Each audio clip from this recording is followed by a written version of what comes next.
Cette démarche de dépassement personnel, si essentielle, peut être comparée à l'entraînement d'un muscle. Comme le souligne la philosophie stoïcienne, la croissance n'est possible qu'en acceptant les difficultés et en relevant les défis. Prenez l'exemple de l'apprentissage d'une nouvelle langue. Les premiers jours sont frustrants, la grammaire est confuse, les mots sont difficiles à prononcer, et vous avez l'impression de stagner. Mais, avec persévérance, vous commencez à comprendre le vocabulaire, à construire des phrases, et, peu à peu, à communiquer avec assurance. Ce parcours ne se limite pas à une nouvelle compétence acquise. Il élargit vos limites et vous procure un profond sentiment d'accomplissement. Se concentrer sur soi-même est un voyage exigeant, parfois semé d'embûches. En choisissant de vous donner la priorité, de travailler sur votre développement et de progresser chaque jour, vous rencontrerez inévitablement des critiques, celles des autres, mais aussi celles qui proviennent de vous-même. Face à ces voix, externes ou internes, la question reste la même.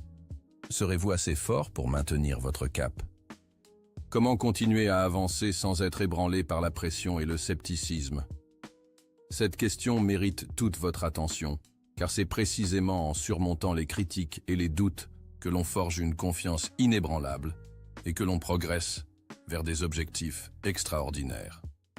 Nous avons tous été confrontés à un moment ou à un autre, à ces voix intérieures qui nous jugent sévèrement, nous critiquent et nous font douter de nos capacités.